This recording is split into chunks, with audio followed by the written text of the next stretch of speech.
సిద్దిపేట జిల్లా కొండపాక మండల కేంద్రంలోని రుద్రేశ్వర ఆలయంలో స్వామివారిని దర్శించుకుని ప్రత్యేక పూజలు నిర్వహించిన మంత్రి పొన్నం ప్రభాకర్ ఆలయంలో స్వామికి పూజలు నిర్వహించి అనంతరం మాట్లాడుతూ ప్రభుత్వ పాఠశాలల్లో గురుకులాల్లో ఫుడ్ పాయిజన్ గురై అస్వస్థతకు గురవుతున్న విద్యార్థులకు సంబంధించిన అంశాన్ని ప్రతిపక్షాలు రాజకీయం చేస్తున్నాయని అన్నారు. ప్రతిపక్షాలు గురుకులాల సందర్శన చేయడం కాదు, వాటిపై ప్రభుత్వానికి విజ్ఞాపన పత్రాలు ఇవ్వండి. గురుకులాలు హాస్టళ్ల వద్ద రాజకీయం చేస్తే ప్రభుత్వం ఊరుకోదని హెచ్చరించారు.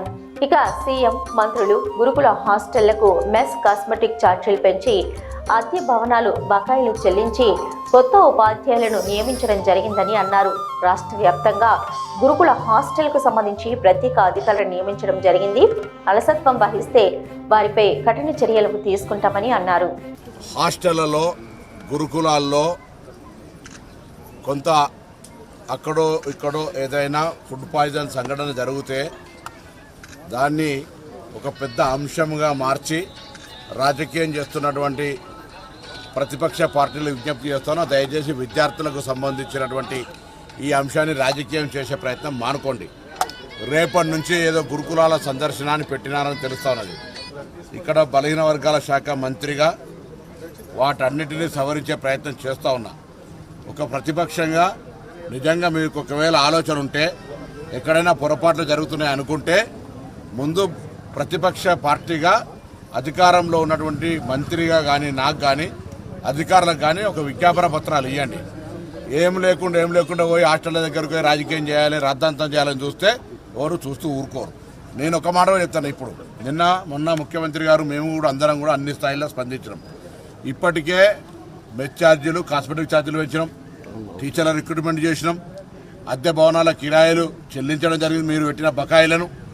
దాని తర్వాత పాఠశాలల ఆవరణ లోపల బుష్ క్లియరెన్స్ కావచ్చు, నీట్నెస్గా ప్లాంటేషన్కు సంబంధించి ఈజీఎస్కు బాధ్యతలు అప్పచెప్పినాం. ఇన్ని సంఘటనల తర్వాత కూడా ఎక్కడైనా ఏదైనా జరిగితే ఆ అంశాన్ని కూడా విచారణ చేస్తాను. ఎందుకు జరుగుతుందో తప్పకుండా మరొక్కసారి ఈరోజు ఈ కొండపాక గ్రామం నుంచి తెలంగాణ వ్యాప్తంగా ఎక్కడెక్కడైతే ఎస్సీ ఎస్టీ బీసీ మైనారిటీ ఏ గురుకులం ఉన్నా ఏ రెసిడెన్షియల్ స్కూల్ ఉన్నా అక్కడ ఏదైనా ఫుడ్ పాయిజన్కి సంబంధించిన ఫుడ్ సేఫ్టీ అధికారులుగా నిన్న కమిటీ చేయడం జరిగింది. ఎక్కడైనా అటువంటి అంశం సంఘటన జరిగితే అక్కడ ఆ బాధ్యత గల అధికారి దాన్ని పర్యవేక్షించాలని అధికారి బాధ్యుడైతాడు. తగిన చర్యలు తీసుకోబడతాయి. ఎందుకంటే ఎవరి బాధ్యతలు వాళ్ళు నిర్వహించాలి. ఒక ఎస్హెచ్ఓ పోలీస్ స్టేషన్ పరిధిలో శాంతి భద్రత లేవంటే ఆ ఎస్హెచ్ఓ బాధ్యత. ఒక హెడ్ మాస్టర్కి సంబంధించిన పాఠశాలలో విద్యాబోధన సక్రమంగా జరుగుతుందంటే ఆ హెడ్ మాస్టర్ బాధ్యత.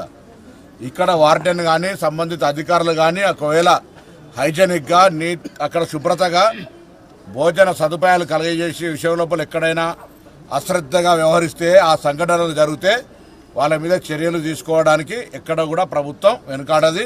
వాళ్ళందరికీ విజ్ఞప్తి చేస్తా ఉన్నాం. ప్రభుత్వం పక్షాన ఆదేశాలు ఇస్తా ఉన్నాం. ఎట్టి పరిస్థితులలో హైజెనిక్ అంటే ఫుడ్ పాయిజన్ అయ్యే అవకాశం లేకుండా అన్ని చర్యలు తీసుకోండి. అవసరం ఉన్న చోట వంటలకు సంబంధించినటువంటి వాళ్ళని మార్చుకోండి, మెనూ చేంజ్ చేసుకోండి. ఈరోజు కాస్మెటిక్ ఛార్జీలతో పాటుగా మెస్ ఛార్జీలు పెంచినాం. పెండింగ్ బకాయిలన్నీ కూడా వెంటనే ఇచ్చే విధంగా గ్రీన్ ఛానల్ ద్వారా పేమెంట్ చేయడానికి వ్యవస్థ నడుతూ ఉంది.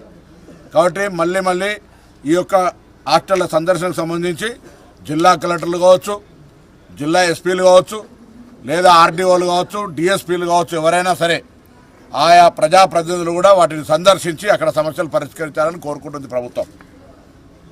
ప్రతిపక్ష శాసనసభ్యులు కూడా ఒకవేళ వాళ్ళు ఎక్కడైనా వాళ్ళు ప్రాతినిధ్యం వహిస్తున్నటువంటి నియోజకవర్గాల్లో పోయి అక్కడున్న సమస్యల్ని సంబంధిత మంత్రిగా నా దృష్టికి తీసుకొస్తే నేను కూడా స్వయంగా అక్కడికి వచ్చి వాటిని పరిష్కరించే బాధ్యత నేను తీసుకుంటా.